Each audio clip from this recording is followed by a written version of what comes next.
reignite your intuition to show to grow your intuitive self. Today I talk about positive thinking, pro and contra. My name is Angela and I'm a highly intuitive person by birth. What makes me the expert in supporting you regaining your intuition. As a psychic life coach, it is my passion to support people by becoming themselves. Trusting fully your intuition takes time and it is a very, very individual process.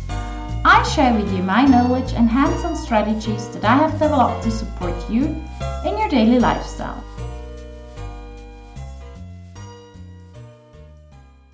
Well.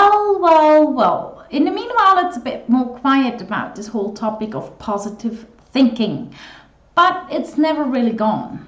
To be honest, partially I agree, because positive thinking automatically supports you in your lifestyle, your life business, your life, whatever, your whole life actually.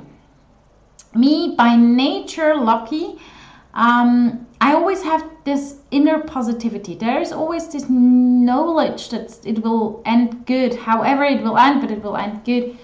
And in German we say, if it's good, or if it's not good yet, then it's not the end. In the end, it will be good.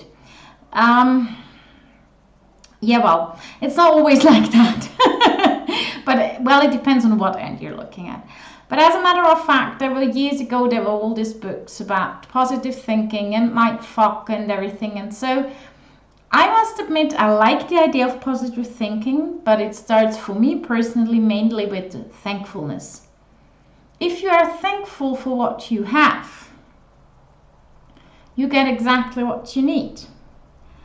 The moment you are thankful for what you have does not mean that you're not supposed to get more.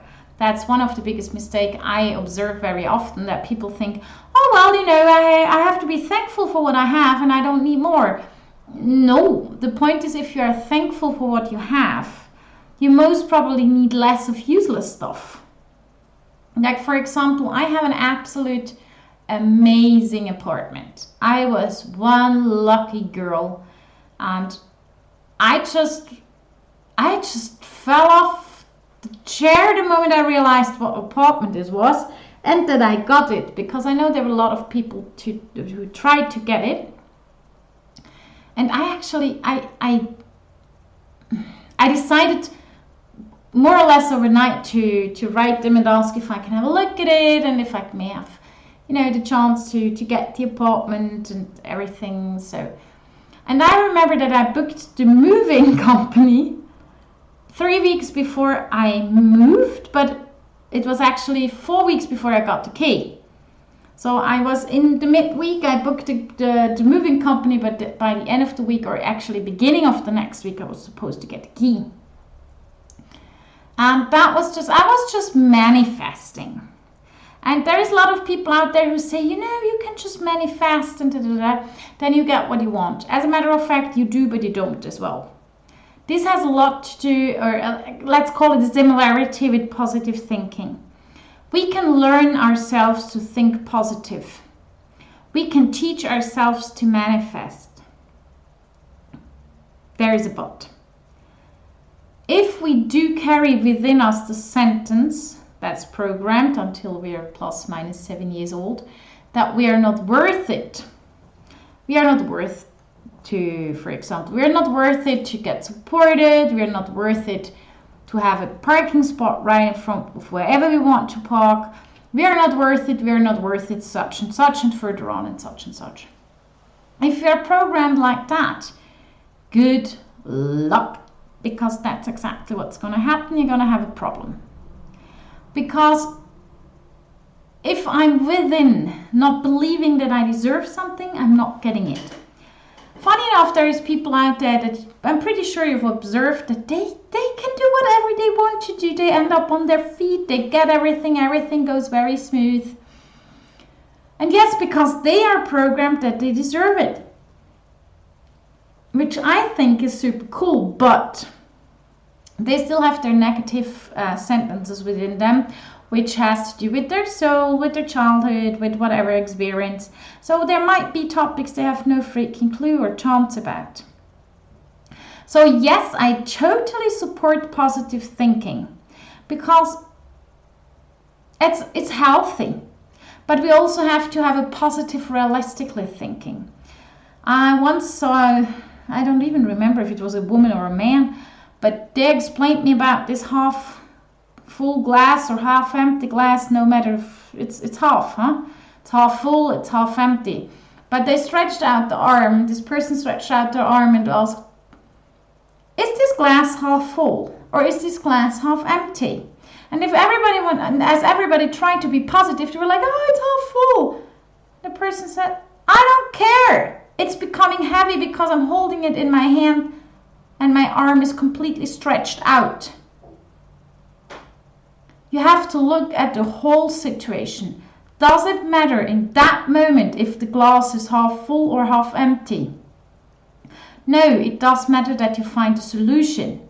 Of course, you find the solution most probably much easier if you see the glass is half full than as half empty. But on the other side, if you see it as half full and not half empty, it might be double heavy even when it's the same stuff inside. So look at the full and the whole situation. Be conscious enough to look at everything and not just at a part of it. And I think this is super cool. I think this is absolutely awesome. Because that's the point. Of course, we can be thankful for everything. We can get up in the morning and pray and thank for what we got. I remember when I was a little girl, my granny, she used to pray with me when I went to sleep. I don't even remember. I probably should try to remember one day because I know I should remember that one. But I wouldn't be able to translate that one to English. Or I would try. But anyways, thankfulness has to do with being within you thankful by heart. And this is the same with thinking positive. I really, really like it. I know I repeat myself, but I really, really like the comics where one person is saying, oh shit.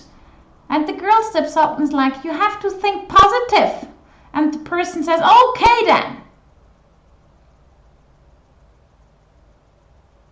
And then there is this like, whoa, nice shit.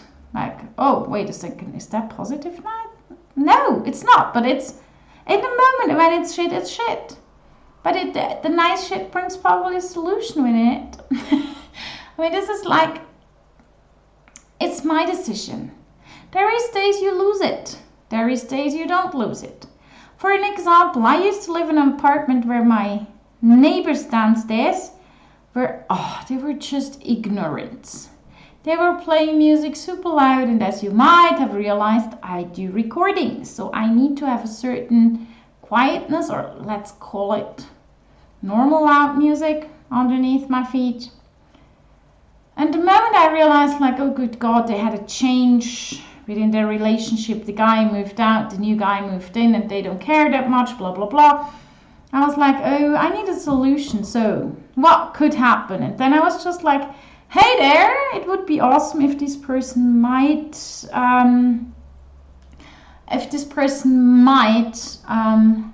move out soon. Guess what? They moved out after 3 months when I started to say something about the music.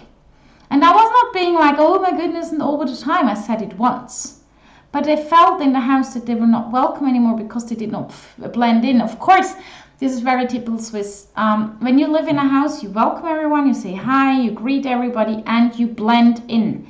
Blending in doesn't mean that you're super quiet. I mean, I live here, I talk here, I have my friends, I had a party once. I just invited the whole house to make it simple.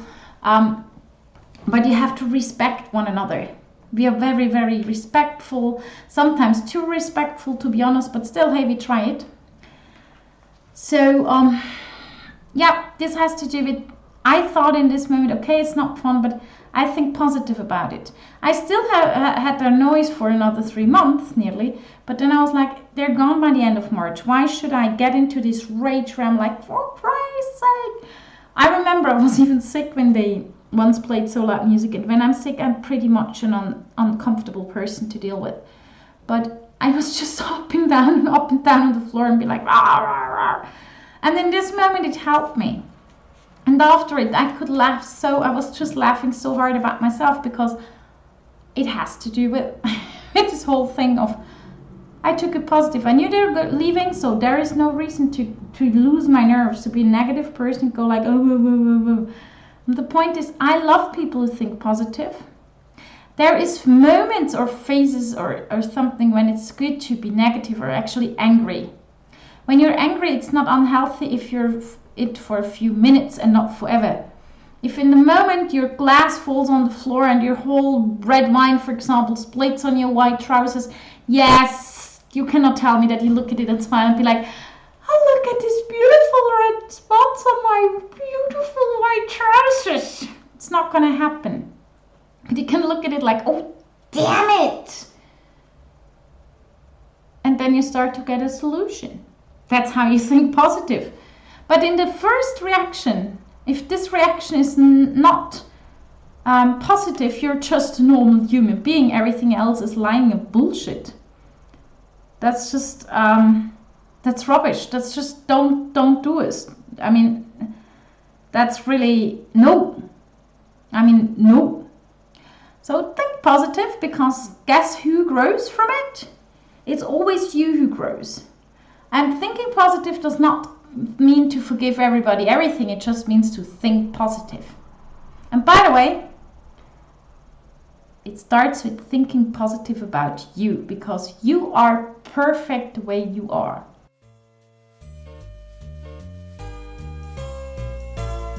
And are you ready for being you? Do you want to understand a little bit more in detail what's the positive and the pro and the contra and all that things? Yeah? Then go to angelahack.com, work with me and book a 30-minute call. It's free for you, but it lets you grow more than 30 minutes. Trust me. Thank you for listening to Reignite Your Intuition.